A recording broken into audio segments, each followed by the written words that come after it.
Hi everyone, I'm Sahar. Welcome to my channel once again. I want to talk to you today about dating. Again, we are doing spiritual dating, and today I want to talk to you about the topic of using your intuition in dating and your mind too. So this is when intuition and your frontal lobe, your cerebral cortex, the part of your brain that you calculate with, the part of your brain that formulates sentences, which I cannot do right now, that and the intuitive side, which comes more from delta and alpha brain state, which is more the subconscious mind. That's where that comes from. Those two need to start working together so you can make a more educated choices with the men in your life, and drawing them in and attracting and magnetizing the type of relationship that you're really looking for. So one thing that I want to highlight here with the intuition part. So when you're developing your intuition as a goddess, there is there is a lot of information available out there about developing your intuition. So there are different ways to access your intuition. Some people do dance, like physical practice, right? They're really kinetic. So yoga, dance, walking, hiking, those are all things that will alter your state of mind and give you more access to that more subconscious part of your mind that'll give you answers that otherwise this part of your brain, the thinking part, doesn't know how to answer. Especially the deeper questions like what you want, right? And what this moment requires when you're in communication with someone, when you're out on a date with someone. It's better to allow that intuition to take over. And so I recommend having an intuitive practice. And if you don't have a meditation practice already, I highly recommend one. I have developed one as well. You can find it on my YouTube channel here, and I am gonna have a course about that later. You can also buy any kind of book or mindvalley.com. I go there to find like Ultra Mind System, those kinds of things to develop your meditative practice and your intuition. So that will answer some of the deeper questions of what what you see in the other person, how the person feels about you. It'll, what type of energy comes from them, what maturity level they're at. A lot of those kinds of questions are more intuitively answered, right? If you're compatible, those kinds of things. Of course, the mental part of the dating comes through making a love list, right? The things that you value in life, that you kind of think, well, you're writing that down and knowing that, and asking those questions of the smart part comes in. So how much money do we need? How much money does your potential partner need to be making? What occupations do they need to have to meet those requirements? What type of lifestyle do they need to be living to make it compatible with yours? What kind of culture do they personally choose to live in to be compatible with yours? How much family time, how much alone time, right? And what do they picture, right? Those kinds of things. That is your mind. That is the smart part. That's when your mind comes in. So one, the meditation practice for the intuition, right? The love list for your mind. Another thing about the developing your intuition and using that when you're dating is when you are, of course, affirmed in your goddess consciousness, which you have to believe that, first of all, you are worthy, you're a goddess, you are a co-creator in this universe. And the way that you attract a man on a date is eye gazing and synchronizing your breathing, right? So it's not a whole lot that you say. So don't start running your mouth about, oh, I'm so smart. right?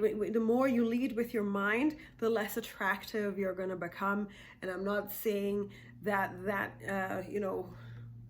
that you shouldn't develop your mind. I think women should develop their minds. Most women are developed in their mind, but this is not necessary. That's for the negotiating room. That's for the boardroom. So leave that at the boardroom, or whatever it is that you do.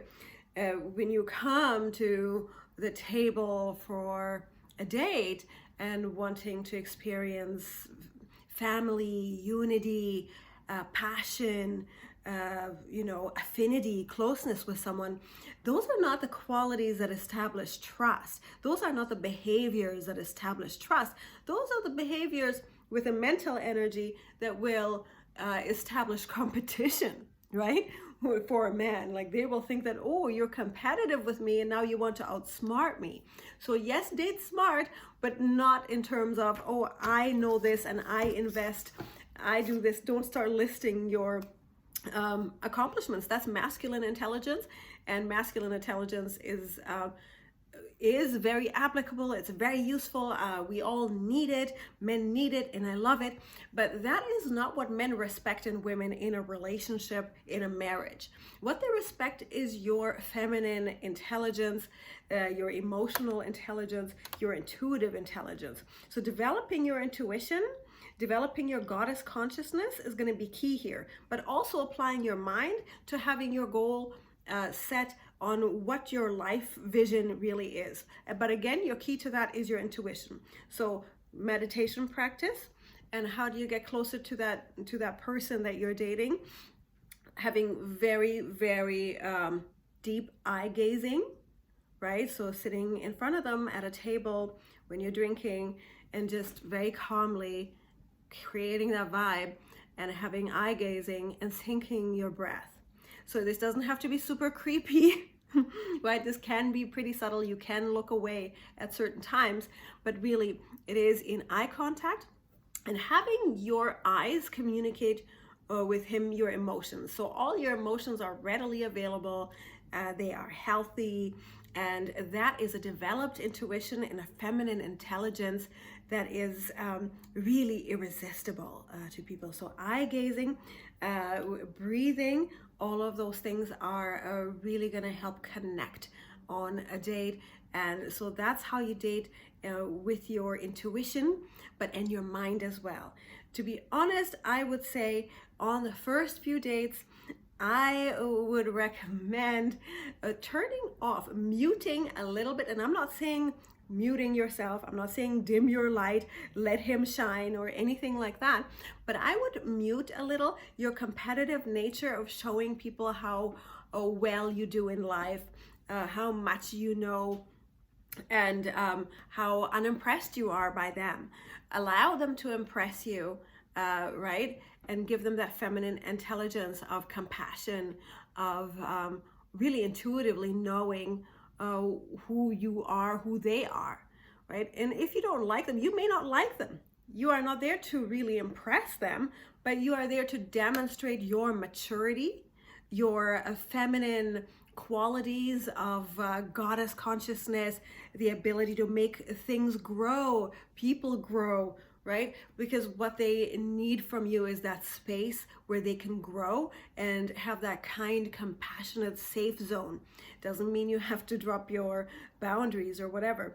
And your intuition can always tell you if that person escapes your eye gaze, right? Or if you demonstrate with your eyes displeasure. If you demonstrate to them pleasure, like how do they react to that? Do they want to give you more? Or do they want to take from you, right? Or do they want to kind of dig into you? Are you available for that? You know, you don't have to tell them, I'm not available for that. You can give them a gaze. I'm not really, is that really something? So that's how you use that intuitive power, that feminine power, but also your mind, because then you can analyze that later and say, that's not what I'm available for. And that's part of my red flags. That's part of my green flags. Also, another thing that I would do, what I recommend you do, is making not only, so you make a love list of the things you want, but you also make a list of things. So during your meditation practice, you make a list of things that you want to experience, right? You make in a relationship, not just a love list like what they should be. What kind of relationship do you want to experience? You want to experience being proposed to. You want to experience getting married, or you want to experience backpacking together, traveling and having adventures together. Whatever it is that you want to experience, write those down. And then also write down next to it ways in which you need to grow to have that experience. What is in the way of you experiencing that? How have you not been available for that? How have you not admitted for that? It is a very mature feminine thing to very openly say what it is that you are wanting to experience in life and what you're available for, right? You don't have to say, I'm not available for a booty call, but you can, like, it would be much wiser, smarter, but also your intuition will tell you, I would like a long-term monogamous relationship, right? Like, if that is what you want. If your intuition tells you that, you've done your meditations, you've done your worthiness practice, you've done all of that, if that tells you, if that's your truth, if that's authentic to you at the time, there's no one that can tell you that you don't deserve that. There's no one that can tell you that that's silly. There's no one that can tell you anything. And what does it matter anyway if that person doesn't want that? Isn't that a good thing for them to know early so they can go away and not waste your time? So use your intuition when really doing the deep, deep inner work, digging to what you really want, what your ideal partner kind of gives to you, what experiences you want. Write those things down, and then use your mind to choose who you think would be capable of giving you that, who meets the criteria. So dating intuitively and dating smart is really important. I hope you got something out of this video. Please leave a comment below. Thank you for watching. Please give me that thumbs up and subscribe. I'm adding another series of videos, 12 keys to love, for you guys, using intuition, goddess consciousness for a better life. Bye, guys.